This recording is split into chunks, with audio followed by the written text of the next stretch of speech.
nearly each and every one of us here, we all like to think that we're watching history. We're actually making history. We are now creating a new, small country, but we're bigger than some.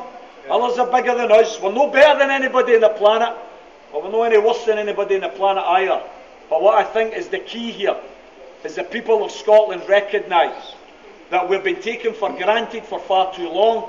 We've got a corrupt Westminster political system down there that doesn't give a damn about working class people. They govern for the rich, by the rich, and what we want here in Scotland is we want a bigger slice of the pie. The wealth of Scotland to be redistributed so that every man, woman and child gets a decent standard of life. Let's be clear about it. We live in a Scotland right now that is socially scarred, with unemployment, with low pay, with damp housing, with too many wains getting brought up in poverty.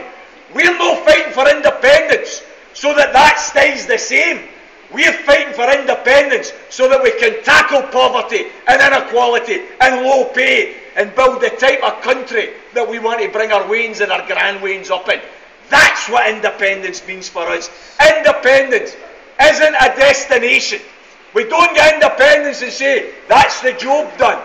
We get independence and we recognise it's the start of the journey. It's the start of the journey.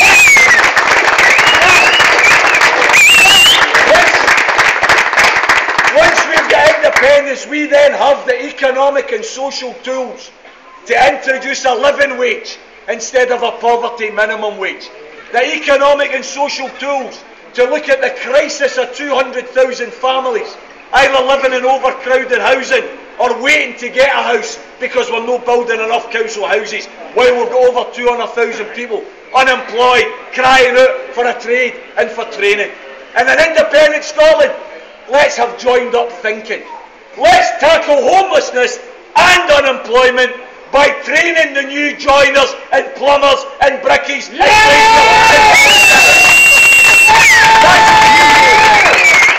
That's what we can do in an independent Scotland, brothers and sisters. And instead of insulting people, instead of having a minimum wage, which means you still have to go and claim benefits, you still have to go and fill in the forms for housing benefit, for working families tax credit, for council tax benefit.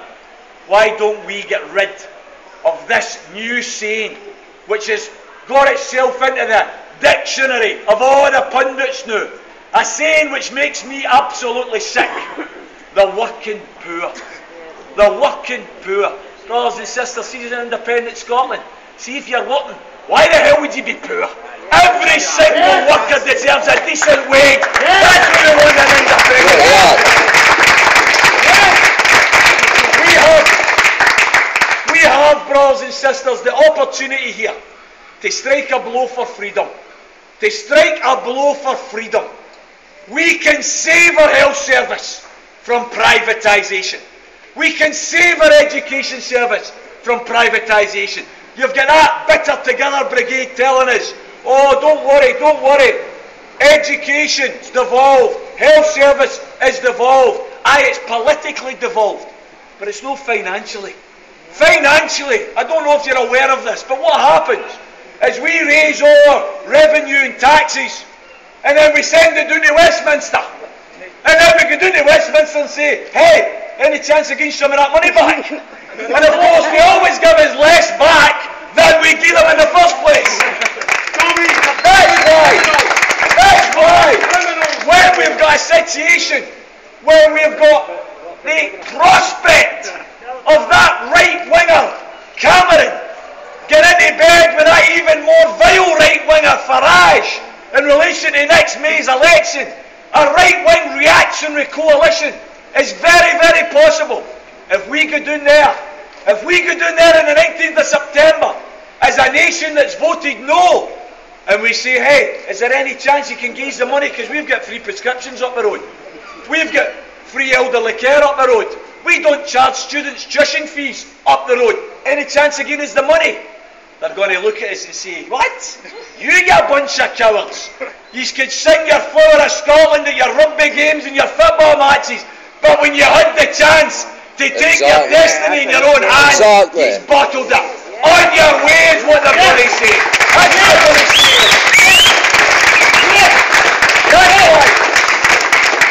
That's why my message in here, brothers and sisters, is quite clear.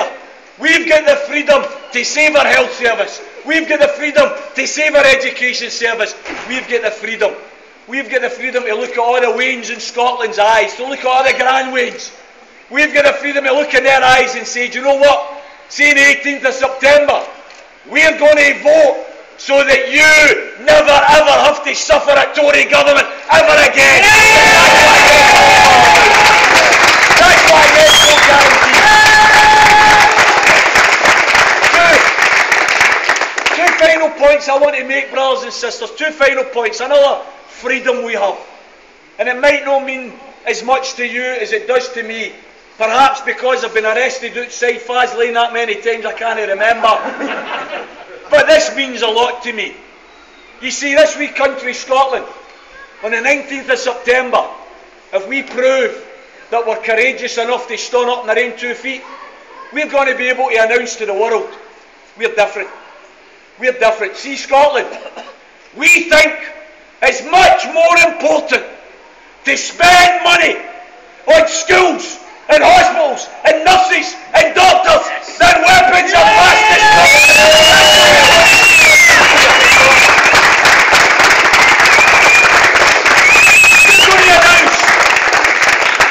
We're going to announce that this wee country is a country of peace. We don't want to invade any other country in the world. We're against illegal, immoral wars. We think one of the first things we should do as an independent country is move a motion in the World's Court in The Hague to have that war criminal Tony Blair taken to The Hague.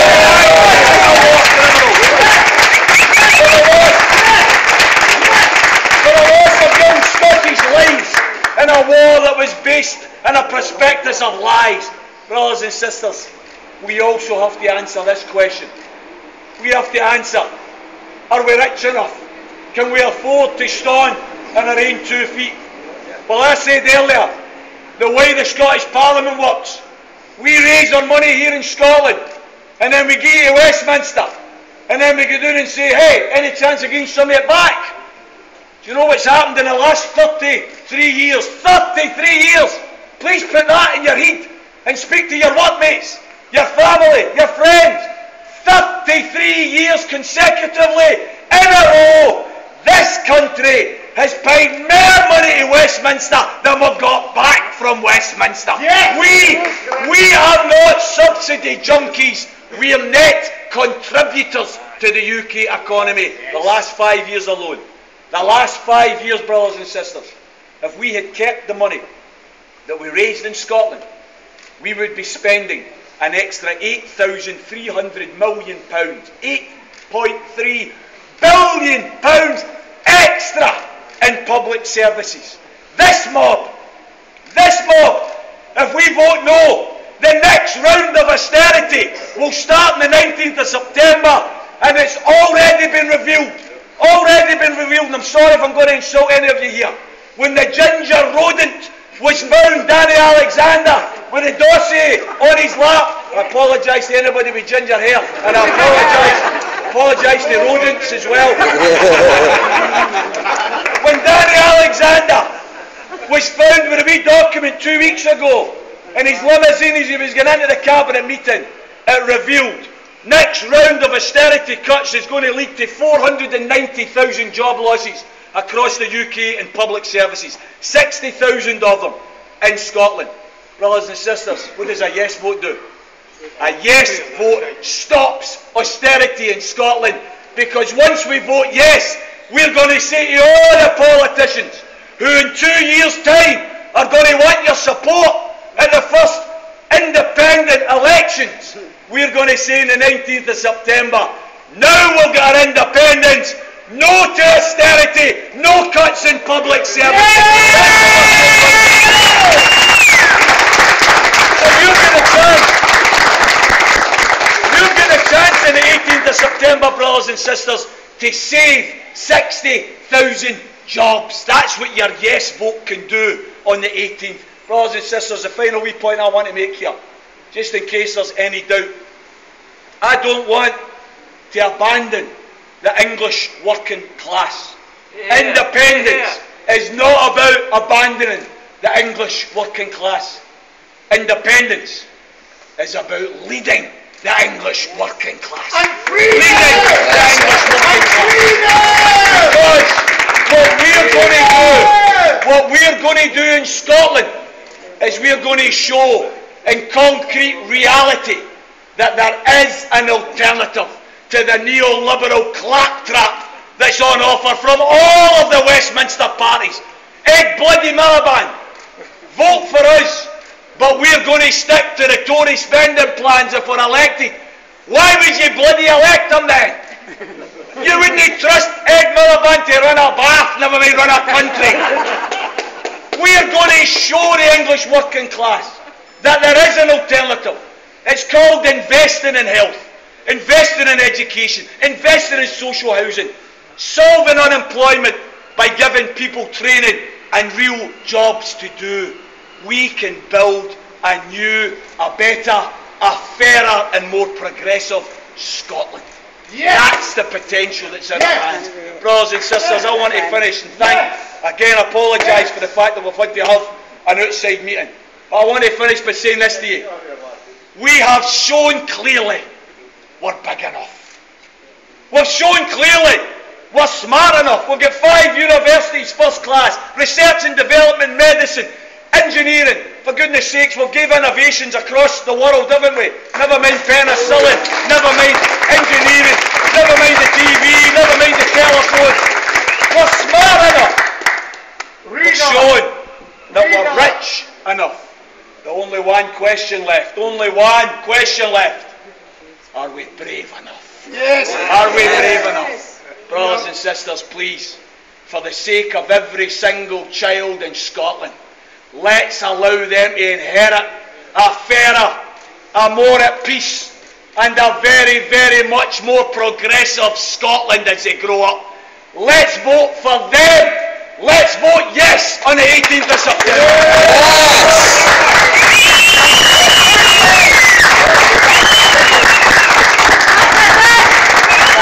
Yes.